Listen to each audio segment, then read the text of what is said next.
Hey developers, welcome back to iCoded. In one of my previous videos, we built a simple drag and drop application in React. You could drag cards between columns, reorder them, and it all worked pretty nicely. And there is a big limitation here. It only works with the mouse, so keyboard users cannot really interact with it, and screen readers don't know what is going on. So in this video, we are going to fix that. By the end, you will be able to navigate through cards with your keyboard, move them using menu, and have screen reader announce exactly what is happening. We will do this step by step, and I will explain the why behind each change so you can apply these ideas into your own application. Let's get started. As you might remember, if I now launch my application in my local, this is the board. I can still drag them to new columns, even to the down, or drag them back. It works pretty nice. And if we use the keyboard to tab, nothing happens. And that's our first problem we need to fix. So we will start with something simple. Make sure our cards can actually receive focus from the keyboard, and that screen reader understand the structure of our board. Right now, our cards are just an LI element that responds to drag events. That's not focusable. So if I start press tab, nothing happens. To fix that, we'll make each card focusable and add ARIA rules that describe the structure to assistive technologies. And let's go to the code in the card component. So currently it's LI. We will need to firstly use the tab index, give it 0, so it will be focusable. And then we want to give it a ARIA label so the screen reader can understand what is happening here. So we will do a ARIA label, and we want to give it the detail of the card. This is the card, and we will use a title for the screen reader to understand what's going on. And we will also want to say that this is in the column, the card, the column ID, so the screen reader can read it out correctly. And also we would like to assign a rule for the list item here, give it an option. And because card is inside a card list, we will in here assign a rule for the OL to be a list box. So this way the screen reader will understand, okay, here is a list and each one is an option. And also we want to add a few focus styles to make it visually clear when the card is selected. So let's go to the card again. And in the class names, we'll add a few tailwind classes. Focus outline now. Focus rain too. And also we want to give it a color. When it's focused, we'll use the wind blue 500. When it's focused, we'll make sure the rain offset is 2. And now if we go to the browser and refresh, and then we can tab, you can see there is outline focused style applied to this element. And if we keep press the tab, it will select the next one. And then you keep pressing the tab can recircle the rain. Here is what is happening. So table index equals 0 makes a non-interactive element keyboard focusable, and set the rule as list box, and the option describe a group of selectable items. And ARIA label provides context for screen readers, tell them which card and which column they are in. This small change already makes your application so much more inclusive. Now that cards are focusable, let's give the user a menu-based way to move cards between columns, something that's usable with both the mouse and the keyboard. So we will need to install 2 small libraries. Redux UI gives us accessible headless components. We'll use the drop-down menu only. Lucid React is a simple, lightweight icon library we'll use for the menu button. And after installation in Carter.tsx, we can import the drop-down menu and the Lucid. Actually, we only use one icon, the horizontal menu icon. So let's import them from the card. So we will import as drop-down menu from Redux menu here. And also we want to import the more horizontal from the Lucid React. All right, we have this imported. Currently on the top, we just showing the ID, and on the right hand side, we will show the ... menu. So we will need to wrap this inside a div and then give it some flex layout and then move this span in it. Obviously, we'll need to add a few classes to this container. We'll make sure it's flex. It's justify between item start and gap 2. And then we'll put the menu here. Basically, it will be a button, and the content is a more horizontal, and the size is 60, something like that. And yeah, you can see the button is here. Obviously, it's not working at the moment. We just put sure the layout is like this, and this will be the trigger of the drop-down menu. And I will add a few classes to this button to make sure it has a correct style, and we want it to be flexible. And yeah, just like that. We also want to add a ARIA label for the button, which is card options. So it's more accessible, screen reader can read it out. And as we tab, we can see the button is flexible. And now we can make that a drop-down menu. So basically we'll put that drop-down menu root. The trigger section will be the button. And also there is a portal which has a content of the menu. So when we open up the menu, we can see a menu list. Let's go to the browser and tab and use the space to focus on the menu. We can see there's a move tool. Obviously, the menu doesn't match at the moment. We will need to generate the column or menu item based on the column. So in here, we can move to in progress or done. And in the to-do itself, we cannot move it. So we will disable the current column. Okay, let's implement that more dynamically. We can use the use board hook to get the board data from the context. So we use the board. We can use the column from the board, basically. So in here, we will map through the column. Column has a name. We will generate the menu dynamically. When the user actually triggers the menu, we will move card, so we can access the move card API from the board as well. So if we look at the board context at the moment, it has two APIs. We can access the board, and also we can access the move card API. We only need these two. So we will use the columns to map through and dynamically create the menu items. So basically we don't need this move tool anymore. I'm adding a label. It's more descriptive for the menu item. And then I'm adding a separator in the drop-down menu. And then I'm iterating the columns data and dynamically creating the menu item so we can see where we want to move the card to. And I'm disabling the column if it's current column, because we don't want to move the card into the current column. And when the menu item is selected, we will move the card to the targeting column. If we go back to the browser and tab into the menu and press the space, we can see there is a menu popped up, and we can use the arrow key to navigate the columns, and we can use the space to move this card from the to-do to in progress. Awesome, that works pretty well. And if we go to this ID1 and tap to the drop-down menu and press space again, and we can use up and down in the keyboard. So we can move this one to down. That's great. So here's a few things we need to pay attention to.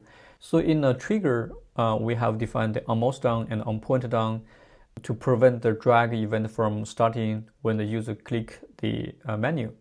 At this point, you can hover over a card, click the button, and the drop-down should appear. The Radix UI automatically handles the arrow key navigation. We can use the space or enter to select and skip to close the menu, so we don't have to reinvent that. And we just use the data highlighted here for visual focus indicator. But now if we look at it closely, we found that there's a problem if we use the keyboard to move the card. For example, here we move this ID1 to to-do. After that, the focus is jumped to the tab actually. So if we press the tab again, you can see it's in a browser. So we don't want that to happen because we want to kind of hold the focus to the element or to the card. We don't want that to jump to a random place because that will be not very accessible. And we'll demonstrate that again. So if we go to here, move this to down, and now the focus drifted. It's in a different place, and we want to keep that to the current card. So what happens here is that when the card is moved, because we are changing the column and the column re-render, so every state in the card is disappeared. So we need to, in a higher level, to maintain the focused ID. That means we will need to, in a board context or the provider, in this level, we need to expose 2 more APIs or states. So that means in the board provider, this global container, we will need a new state. We can call that a focused ID or focused card ID. And then we will have an API that can set the focused ID. And then once we move the card, we will save or store the card ID. And then when we re-render the card, we will check if the current ID is same to the focused ID. If it does, we will manually set the focus to the card. So this one will be by default a empty string, and we will need to change the type as well. I will change this focused card ID in here. We can just do a string, and we will inside the provider we can define a focused ID set focused ID, sorry, card ID equals to use state empty. It's a string, let's say, and we will expose this one at the very bottom here to the children. And when we move the card, let's say, so we have the move card, we will set the focused ID to this card ID. Where is bottom here? We can do it in here. So which is the card ID.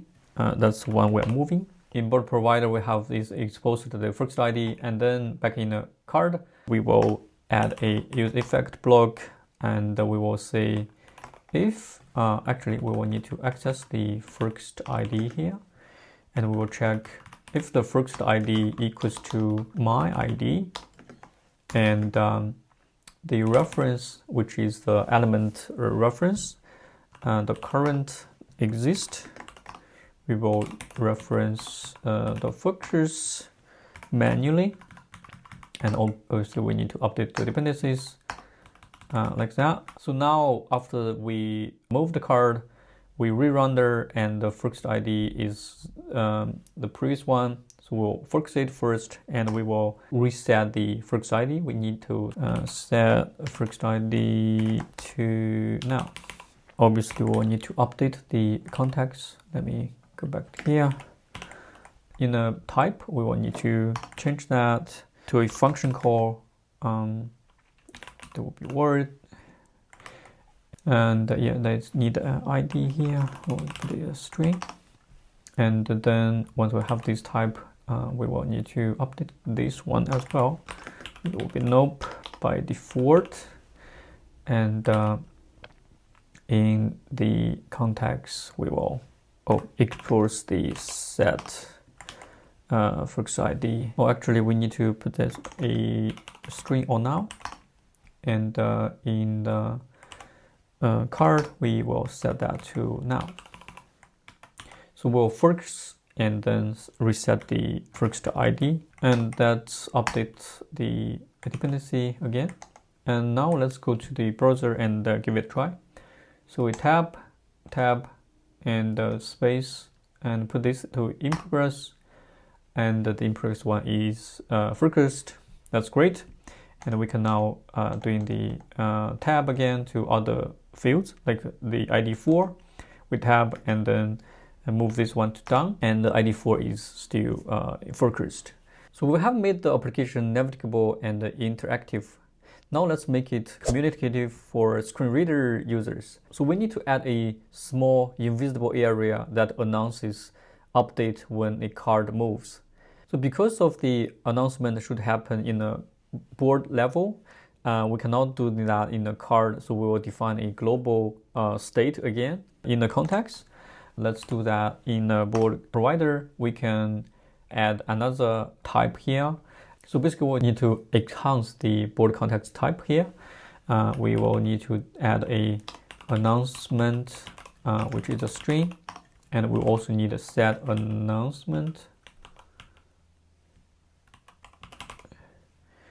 which will be value string, and we don't have any return values. So announcement will be the value we want to announce to screen readers. Well, set announcement obviously is a set the value. So let's go to the board provider again, and we will need to put the announcement. By default is empty. Well, the set announcement is no operation, just like that. And then we will basically doing the same here. We just put the announcement and the set announcement in here as well. And then we will need to expose these two to the context, so our component tree can access them, and we'll expose them directly to the context, like that. And then in the board level, in here, we can define a empty div, and we will put that announcement here, announcement. Oh, sorry, let me basically put that into announcement and get that from the context and put it here. But obviously we don't want this announcement to be visible by people. We just want to it visible to the screen reader. So we'll need to add a class here. It's SR only, which means screen reader only. So we don't want to show it on the screen. And the role of this div is not a content, it's a status. So we're using aria live here to be polite, and the aria atomic to be true. Yeah, that's pretty much about the announcement. We use aria live polite, so it waits for nature pose, and aria atomic to true, so the whole sentence is announced together. So when you test this with voiceover, you will hear the card buy some milk moved to in progress, something like that. Now let's set the announcement in the card when we actually move the card. That will be in the card component and in the content area, and we go to the onSelect. Once we move the card, in here we will basically set the announcement. Similarly, we'll get the setter from the context and the set announcement when we in the onSelect. So once we move the card already, we will see something like this. We say card title moved to column.name. So in here we will just say set announcement card title moved to column ID, and once we set it, the next rendering cycle, this announcement will be announced. And after 1 second, we want to clean up the announcement. So we'll need to set a timer. We'll set announcement to empty after a second. So on select, we move the card to the different column, and then we set announcement, and the screen reader can see the change and read it aloud. And we will clean it up after a second to make sure we are not keep announcing it. And on the UI, if we inspect here, we should be able to see this div here. It's SR only. You can see it's not really visible, and the row is status, the area left is applied. Currently the value is empty. And then if we move that with a keyboard, let's say we move this to in progress, and the value is shows up a little bit and then it's disappeared. We can test it out with a screen reader. So firstly, let's say the label announcement. If I launch my VoiceOver in my Mac by using Command F5.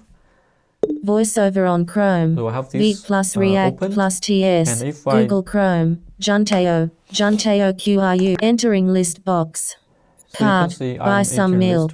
Column. Todo. Menu item. Group. 1 of 3. List 3 items. You are currently on a menu item. Group. Inside of a list box. To choose this menu item, press Ctrl, Option, Space. To close this menu, press Escape. Heading level 2. Done. Content list. Group. If I press Tab to navigate to another card, it will announce the card details immediately. Card. Write some CSS. Column. Todo. Menu item. Group. 2 of 3. So I can press Tab to focus on the menu, and then we can move that and listen to the announcement. Card option to do. In progress. Card. Make a video about PD&D. Column. In progress. Menu item. Group. 2 of 2. List 3 items. Card. Make a video about PD&D. Move to in progress. And now our application is much more accessible. So as you can see, the accessibility isn't just a checklist. It's a mindset. We're adding keyboard navigation and screen reader support means more people can use your application comfortably. And the cool part is most of those changes make everyone's experience better. If you enjoyed this or learned something new, give it a like and let me know in the comments what other accessibility topics you would like to say. Thanks for watching and I will see you in the next one.